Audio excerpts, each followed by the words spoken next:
नमस्ते और स्वागत है। आज हम एक बहुत ही ज़रूरी सवाल को समझने वाले हैं। सवाल ये है कि हमें आखिर पता कैसे चलता है कि कोई नई दवा या कोई नया इलाज सच में काम करता भी है या नहीं।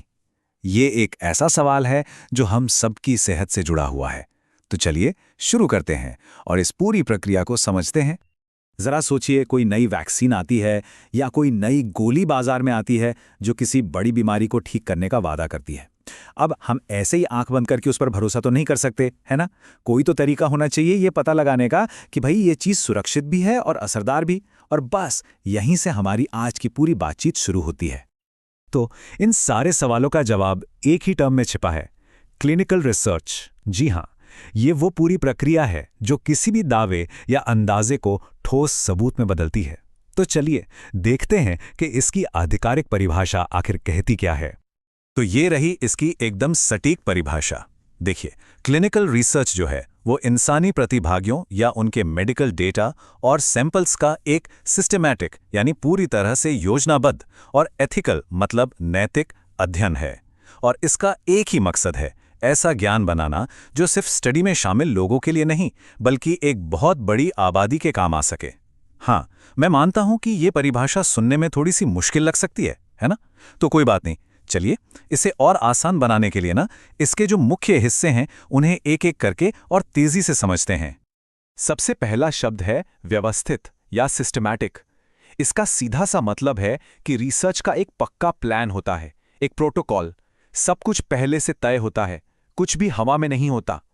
दूसरा और शायद सबसे जरूरी शब्द नैतिक यानी एथिकल। इसका मतलब है कि रिसर्च का हर छोटा बड़ा हिस्सा, जो लोग इसमें हिस्सा ले रहे हैं, उनकी सुरक्षा और उनके सम्मान को सबसे ऊपर रखकर बनाया जाता है। इसके बाद आता है मनुष्यों को शामिल करना। ये तो नाम से ही साफ है। इसमें या तो लोग सीधे तौर पर हिस्सा लेते हैं या फिर उनके मेडिकल रिकॉर्ड्स या ब्लड सैंपल्स जैसी चीजों का इस्तेमाल होता है। और आखिर में इन सब का मकसद क्या है? वो है सामान्यीकरण योग्य ज्ञान पाना। मतलब ऐसी जानकारी खोजना जो सिर्फ उन कुछ लोगों के लिए ना हो जो स्टडी में है, बल्कि आगे चलकर पूरी इंसानियत के काम आ सके। ठीक है, तो अब हमें मूल बातें तो समझ आ गई हैं, लेकिन ये जानना भी उतना ही जरूरी है कि असल में क्या चीज क्लिनिकल रिसर्च के दायरे में आती है और क्या नहीं। कई बार इसमें कंफ्यूजन हो जाता है। तो चलिए इस लाइन को बिल्कुल साफ कर देते हैं। यहां पर देखिए, एक सीधी सीधी तुलना है जो सारे कंफ्यूजन को दूर कर देगी। एक तरफ नई दवाओं और डिवाइसेस के trials, observational studies, vaccine studies, ये सब क्लिनिकल रिसर्च हैं। यहां तक कि किसी के मेडिकल रिकॉर्ड्स का एनालिसिस भी। लेकिन दूसरी तरफ क्या है? जानवरों पर होने वाले प्रयोग या लैब में पेट्री डिश में होने वाला काम, ये सब इसमें नहीं आता। और हां, कोई क्वालिटी ऑडिट या जर्नलिस्टिक रिपोर्ट, ये क्लिनिकल रिसर्च नहीं है। अच्छा, तो अब सवाल यह है कि क्लिनिकल रिसर्च को इतना भरोसेमंद बनाता क्या है? तो इसके लिए कुछ बहुत ही जरूरी सुरक्षा नियम बनाए गए हैं। और इन्हें सिर्फ नियमों की एक लिस्ट की तरह मत देखिए, ये एक तरह का सुरक्षा कवच है जो इसमें हिस्सा लेने वाले लोगों और विज्ञान दोनों की रक्षा करता है। ये है वो 5 गार्डरेल्स या सुरक्षा कवच। नंबर 1, एक ठोस प्लान, एक व्यवस्थित तरीका। नंबर 2, नैतिकता, मतलब हिस्सा लेने वालों की सुरक्षा सबसे ऊपर। तीसरा है एक रेफरी, मतलब एक इंडिपेंडेंट रिव्यू कमेटी जो पूरी रिसर्च को हरी झंडी देती है। चौथा, सेफ्टी मॉनिटरिंग, यानी पूरी स्टडी के दौरान सुरक्षा पर लगातार नजर रखी जाती है। और पांचवा, वैज्ञानिक वैधता, मतलब रिसर्च का डिजाइन ही ऐसा होना चाहिए कि उसके नतीजों पर पूरा भरोसा किया जा सके।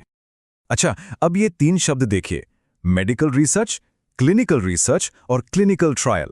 इनमें अक्सर लोगों को बहुत कंफ्यूजन होता है, तो इसे ना बहुत आसान तरीके से समझते हैं। सोचिए, सबसे बड़ा दायरा है मेडिकल रिसर्च का, जिसमें लैब से लेकर जानवरों और इंसानों तक सब कुछ शामिल है।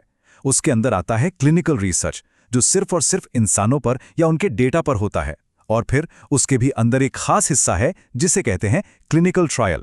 ये वो स्टडी होती है जिसमें लोगों को कोई खास दवा या इलाज दिया जाता है ताकि उसका असर देखा जा सके। अब शायद ये सवाल मन में आ रहा होगा कि भाई एक परिभाषा पर इतना जोर क्यों दिया जा रहा है? तो बात यह है कि ये सिर्फ किताबी ज्ञान नहीं है। इस एक अकेली परिभाषा का असल दुनिया में बहुत बहुत बड़ा असर होता है। चलिए देखते हैं कि इसका असर कहां कहां पड़ता है। और देखिए, यही सबसे जरूरी हिस्सा है। जैसे ही किसी भी स्टडी को क्लिनिकल रिसर्च कहा जाता है, उस पर तुरंत कड़े नियम लागू हो जाते हैं। सबसे पहले उसे एक एथिक्स कमेटी से मंजूरी लेनी पड़ती है। फिर हर प्रतिभागी से सूचित सहमति यानी इन्फॉर्म्ड कंसेंट लेना अनिवार्य हो जाता है। और इसका मतलब सिर्फ दस्तखत करवाना नहीं होता। इसका मतलब है कि उन्हें रिसर्च के हर पहलू, क्या फायदे हैं, क्या जोखिम है, प्रक्रिया क्या है, सब कुछ साफ साफ बताया जाता है ताकि वो एक सोचा समझा फैसला ले सकें। यही परिभाषा तय करती है कि सरकारी अप्रूवल की ज़रूरत है या नहीं, और फंडिंग से लेकर डेटा प्राइवेसी तक हर चीज़ इसी पर निर्भर करती है। ये लाइन देखिए, ये पूरी बात का सार है। ये जो परिभाषा है ना, ये एक स्विच की तरह है। जैसे ही आप इस स्विच को ऑन करते हैं, प्रतिभागियों और विज्ञान की सुरक्षा के लिए बना पूरा का पूरा सिस्टम अपने आप चालू हो जाता है। तो इतनी सारी बातों को आसानी से याद रखने के लिए ये एक चीट शीट है।